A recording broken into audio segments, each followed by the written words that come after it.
And the Lord will tell, I was in prison, and you visited me.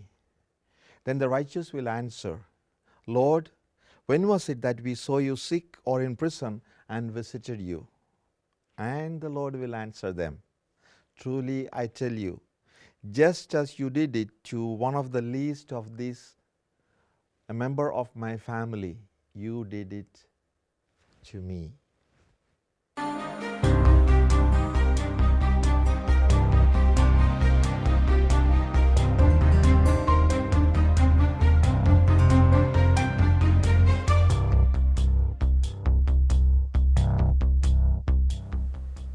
Welcome to Wordnet Productions, and I am Father Sonny Sebastian, a Divine Word missionary priest. Today I like to introduce to you two wonderful people that have come to our studio to share a great job, a great ministry, I would like to say, and a service that they do. It is Kristal Corona and Lois Lengel. Yes. Kristal is the program coordinator at Center for Restorative Justice Works in Los Angeles, and she is the coordinator for the program that we are going to be talking about, Get on the Bus. And Lois is a board member. Yes. Thanks to both of you for coming. Of course. And Thank welcome. you. Thank you. Now, what is this Get on the Bus? Who would like to share that first among you? Do you want me to? Yes. All right. Get on the Bus is the most wonderful program for young people. We take children and their caregivers to the different prisons on special days, if we can, to visit their mothers or their fathers. This is a time when the children and parents actually get to go into the prison, be with each other, touch, hug, have a meal together, and spend the day together. What do you do, Kristal? You know, because you said you are the program coordinator. Yeah. What are the kind of our organizational part or arrangements that you do? Sure. So the program, by the way, is 100% free for all participants, whether it be the parents on the inside that are receiving the visits or the families that are going to be doing the visit. We were able to keep this program completely free for everyone because of the community outreach that we do. We run on donations, we run on grants. So it starts with us coordinating with the prisons themselves. So we reach out to 13 different prisons to check if they have availability. Sometimes they don't, and maybe there's some sort of complications, especially with COVID. And a lot of the employee overhaul. So once we get into contact with them, we get the approvals. We try to pick days that children will be able to go, so weekends, and also doing it during the summer, Mother's and Father's Day. So after we get that confirmation, then we start reaching out to community members. So we are heavily involved with churches, parishes within the LA area, and then throughout all of California, actually. But most of our participants come from the LA city, so we have a lot of partners there. Once we make communication with the churches and with anybody who wants to volunteer and participate, we start coordinating the bus stops. So each stop that we have is either at, it's always at a safe, brightly lit location, so that the families, of course, would be safe. The program tends to start really early in the morning so that we can take the participants to the prison and get there on time. Visiting will start at sorry, go ahead. Kristal, sorry for interrupting. No, it's okay. That means, is it a one-day program? It depends. Some of them, like for one of the prisons, High Desert State Prison, that will be a 2-day. Okay. But most of them are for 1 day. What do you kind of follow in order to make sure that so-and-so can go or cannot go? Sure. For the participants, right, like the families, So that the process actually starts within the prison. We distribute our applications to the men and the women on the inside. They fill it out, let us know which of their family members they would like to see, and then of course their children. And from there we start the vetting process to make sure that it would be safe, that they're, it's going to be a room filled with children, that they're going to be safe, everybody will be safe in the area. And then that's usually where the only vetting is. We don't discriminate or do any sort of hoops or whatever for people to apply. What is the vetting process? So like if there's a crime against a child, or like it's more of like the parents on the inside vetting them. We don't vet the families. Right. So as long as they don't have a crime against a child, or any sort of restriction where they can't receive Child in-person, abuse. that too. But as long as they can receive in-person visits, like they can't be behind the glass, because that kind of defeats the purpose of what we're trying to encourage, which is, as Lois had mentioned, the hugging, the embracing, and just being there one-on-one as close as possible. So that's mostly what the vetting is. Yeah. Now, Lois, do you make available to the children some gifts like teddy bear or toys or anything that they can play with the parents when they go? Do you guys make that kind of arrangements as well? We do that, but we also prepare backpacks for the children to take on the bus, because sometimes we leave at 2 or 3 in the morning. And so we make sure that they have snacks, we make sure that they have drinks, they have toys, they have things to ride on.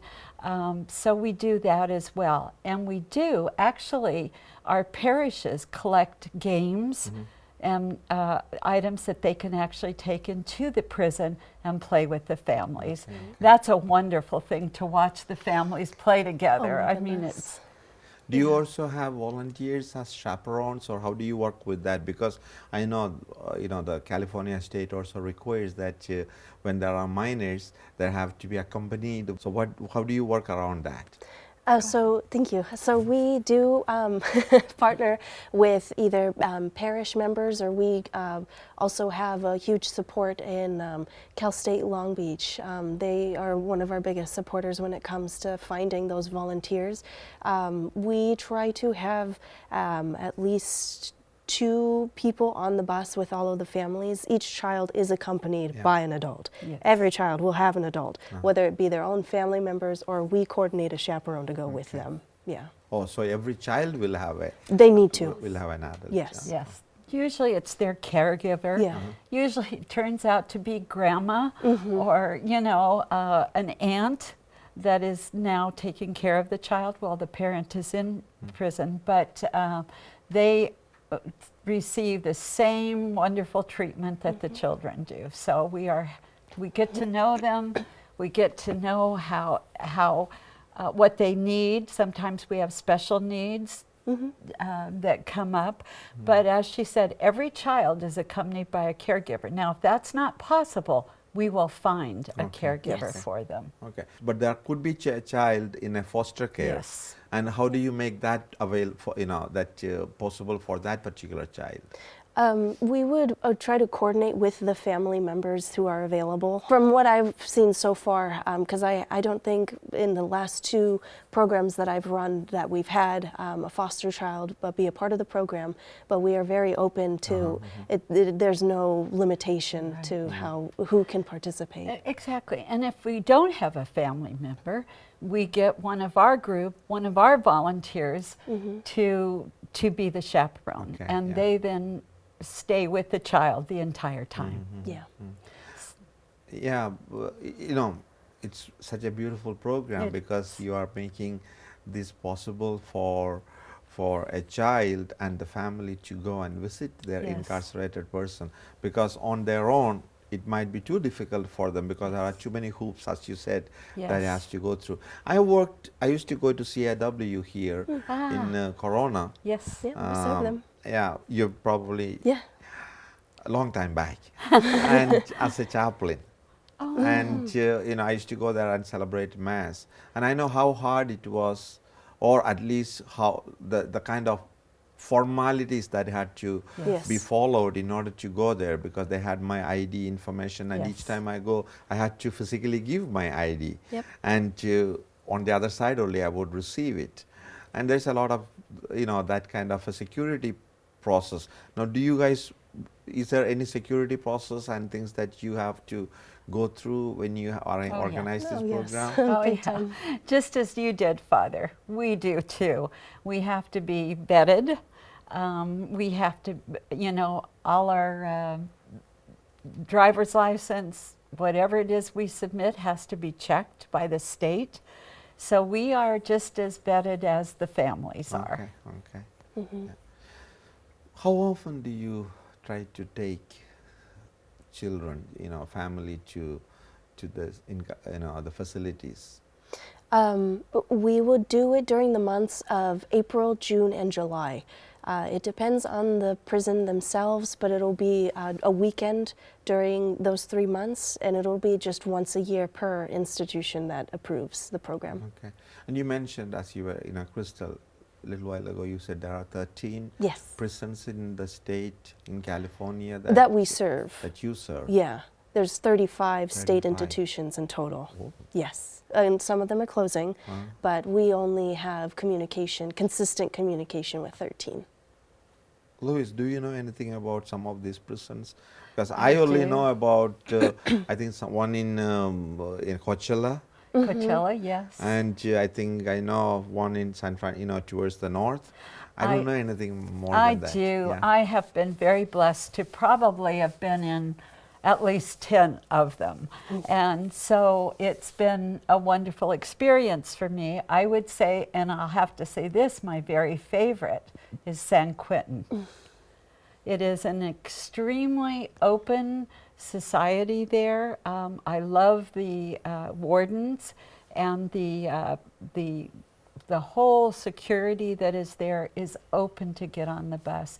So we even serve those that are condemned Yes. in that too. They allow us to take the children in to, and we call them cages because that's where they are, where their dad, it's usually the dad is, and for that period of time they eat with their dad, they spend time, because children don't care. That is their dad. And it is very emotional, because these condemned prisoners are very, very grateful. Yeah. I mean, they reach their hand through just to try and touch us to say thank you. Yeah. So that is why that's one of my favorites. Never leave there without tears. But all the other prisons also have been very open to us, because it encourages the prisoners to see what they've missed, to want to do better. And the children, no matter what, if they are not with their parent, they suffer. They are the ones that do. Yeah. They suffer through school, they suffer through finance. Usually if the grandma has them, she's got maybe 1 or 2 or 3 children, and they never have enough money. It's through the school, because children are often looked down on if their parents are incarcerated. There's a stigma that. Yes, yes, Yes. Father, that's what it is. That's a good word. It's a stigma. Yeah. Anyway, I want to get more into that condemned prisoners you mentioned. So also with regard to this organization, a little information about Center for Restorative Justice Works, program, at least the organization that you have, and get a little more detail about even Get on the Bus program as well. But we're going to take a short break, and we'll come back, and when we come back I'm going to get those information as well. So please don't go away. Stay with us.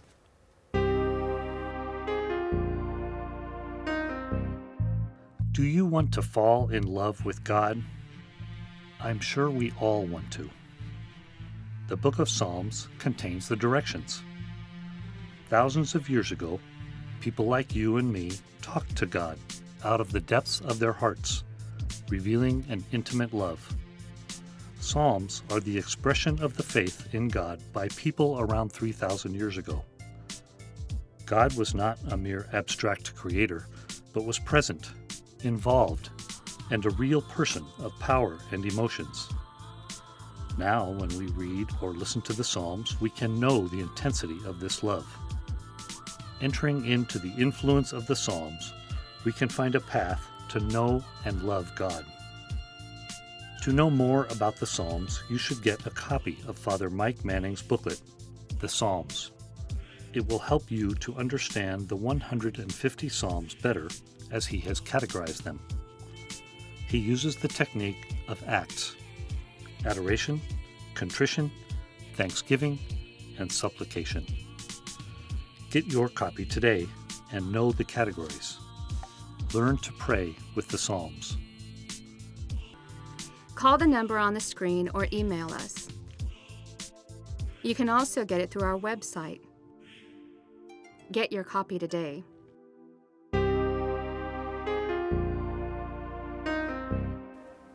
Welcome back. We are speaking about Get on the Bus program with Kristal and Lois. Kristal is the program coordinator and Lois is one of the board members of this program. And in the last segment, you of course heard both of them share about how they organize the arrangements, and even the little small things are taken care of so that everything is safe from the beginning until the children are brought back to and handed over to their family. What a wonderful thing that you do. Thank you. You know, Get on the Bus itself. As you said, Lois, family is important. Yes. We sometimes do not recognize or realize because we are always within a family. We are surrounded by our parents and other siblings. The bonding takes place, as far as I understand, Yes. not because I have been born from a particular woman, the biological mother. If I do not live with her and experience that, Correct. I will never have that connection. Correct. I need to know the warmth of her hug. Right. I need to listen to the heartbeat as I hug her and Yes. sometimes cuddle her. Have you experienced that kind of strange feeling that the children show when they see their parents? Oh my goodness, Father! When they see their parents, it's like dams break. They're crying. They're loving. Both the parent and the children. The children, sometimes it takes a little time. There might be a little distance, like, but it goes away very, very quickly. And the hugging and the kissing and the listening and the sharing, yes, the sharing with one another begins. And so, yes, I would say for the most part, these children are extremely excited to see their families and to be part of the program. I mean, when we leave at 2 o'clock in the morning, they're ready, they're excited, they're happy. 2 o'clock in the morning, Yes. and the children are awake already at that time? Yes. Yeah. Their Sometimes adrenaline is so high that they're awake? Yes. they'll describe to us, because we'll call the families to say, hey, remember the program's tomorrow, you got to wake up, blah, blah, blah, just as a reminder call, and they'll say, we're ready to go, and Yeah, I just they're can't, I ready. want it to be tomorrow already, and Yes. so everyone's always so excited. Kristal, have you gone with the program with them, or you I are the have.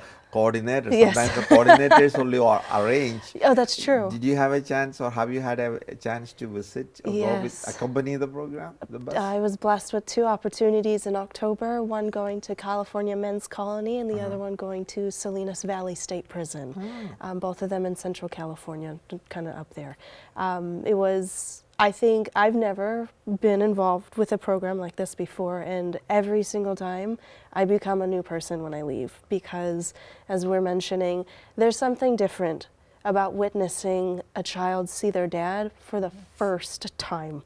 They're like 10 years old. We had a 20-year-old participant who never met his dad. Yeah. That program was the first time he met his father. So that was the most impactful thing. And I actually didn't share this with you, but we take surveys of the parents on the inside saying, hey, how'd you like the program? And one of the dads had responded saying, you guys were the reason why I even have a relationship with my children, because communication is not easy. It's expensive too, and then as Lois had mentioned, the fact that the child has never met their parent before, they're like, this is a stranger, which is unfortunate that they even have that thought.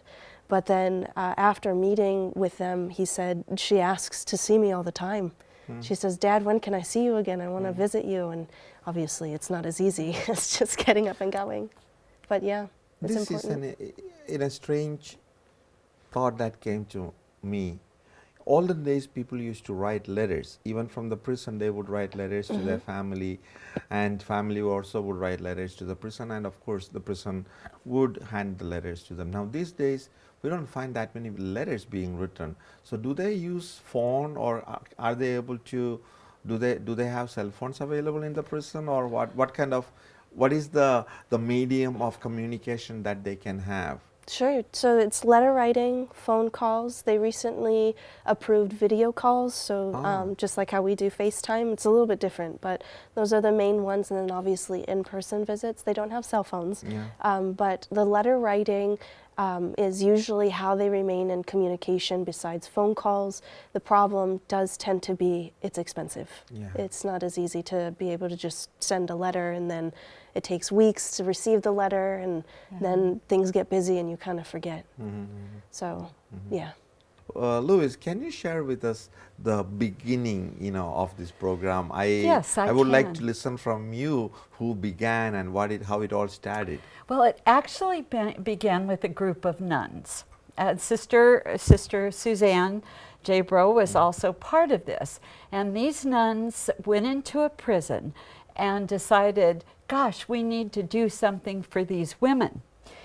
So they took their notebooks, as nuns always do, writing everything, and they went in. I love it. And they went into the prison and they said, what do you need? What can we bring you?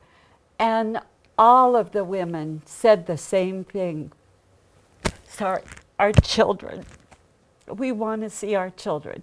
So that's how it began. So then they started working with the prisons, and it has now grown to, as Kristal was saying, 13 different prisons that we bring in. But it's been a progression over the years. We've learned what to do. We've learned what we need. We've learned what not to do. We've learned how to train. These are all things that like any business, any profession, they come as we progress. Yeah. So. Now, you mentioned, both of you shared about, this program being free. There's no cost. Well. But there is cost to, I said, free. There's no cost to the family, beneficiary, yeah. the children and the family, those who join the program. But you incur all the expense. Yes. Organizing, making sure that everything is arranged, getting the bus. So where do you get the money? Well, we work very closely with parishes, Catholic schools. Those are our main, and they do. What they do is they do different events. They work with a group called the Knights of Columbus. They do different fund drives. And, once we get settled with a parish that does extremely well, they continue to do it. So we start off with teddy bears. We start off with a parish saying, hey, how do you feel about joining us to a prison? And you can supply the teddy bears. Well, teddy bears are amazing, because from there, then they get involved, and they then want to become and will support a bus. A bus is very expensive. A bus is roughly around what, $9,000 now. So Yeah. For one day. just for Just for one, one yeah, day. just for the way up there, the bus, the gas. So it is something. We also work with grants, and you probably could talk more about that, the Sure. grants that we work with. Yes, so we apply for usually state backed, so it's CDCR, the California Department, yes, of Corrections and Rehabilitation. They have their own form of grants and we apply for those. We've applied for local Los Angeles based ones, LA 2050. So we try to stay within state and then supporting going out to the local communities to do So those. this CRJW is a non-profit organization Yes. registered under the Correct. and you have a tax We do. exempt Yes. status, right? Yes. Okay. So those people who donate to you later on at the end of the year, when they approach the tax filing, if they need, they can ask for Yes. a tax, a letter, right? Yes, Yes. we do Okay. provide it to them. If you provide a donation, we do provide that donation letter back to you right away. Yeah. No, I just wanted to make sure because I'm sure listening to you, there might be some people who are, touched by what you do and Yes. the way you are able to bring that little glee and Right. and joy in the eyes of those, little children and the family. Who knows? Somebody And we might have be a able to- website. We just do. so you know We do. that we take donations. Okay. It's a I great way will. to go I'll through make there sure as well. that I have the Thank website also on the screen. Thank so you. that Thank they you. know they will have the link. Yeah. Now, Lois, have you had an experience of meeting a person Oh, who yes. was in the prison Many and times. you went to visit along with that particular person's child, and maybe the following year or a few years later, they were released from the prison and they came to meet with you guys? Yes, they do. They want to be involved. So yes, there have been a number of people over the years that have been involved in maybe just small ways, but do. So yes, that is really kind of That's a makes it all fulfilling- that's year- exactly- yeah, that's- makes it all worthwhile Yeah. to see that. is. It's And the families too, they change as well, because they are part now of a group that they all relate to one another. So Yeah. they become friends. It's a they become- community. it is. It turns there you into a go. It community. becomes a community. Yes. Yeah. So It- yes. The reason why I fell in love with it, and I think the reason why everyone does, the structure is based off of it's constantly giving to itself. So the fact that you took the time to support not only the incarcerated loved one, but their family members as well, it's a very lonely process. And I don't think it's easy to verbalize how lonely and scary it can be, not only for obviously the incarcerated loved one, but for the family and of course the children. When you have somebody like Lois come to you and say, hey honey, how are you doing today? You're ready for your trip? It just changes your outlook because you're like, wow, this is a blessing from God. You're So absolutely right. although it can be seen that it's the program that's doing this really big thing, the parents people. it's the people. Yeah. It is the people that make this run and make it just as beautiful as it is. So Thank you. thankful for everybody who has ever given to us, who's ever given time, whatever that was given. We thank you and the families 100%. Thank you because it is a life-changing experience for them. Thank you. Thanks to both of you. And I'm sure you enjoyed listening to both Kristal and Lois, and at the same time you have been now informed of this program. If your heart tells you, try to support the program through your prayers as well as if you can, even through finance.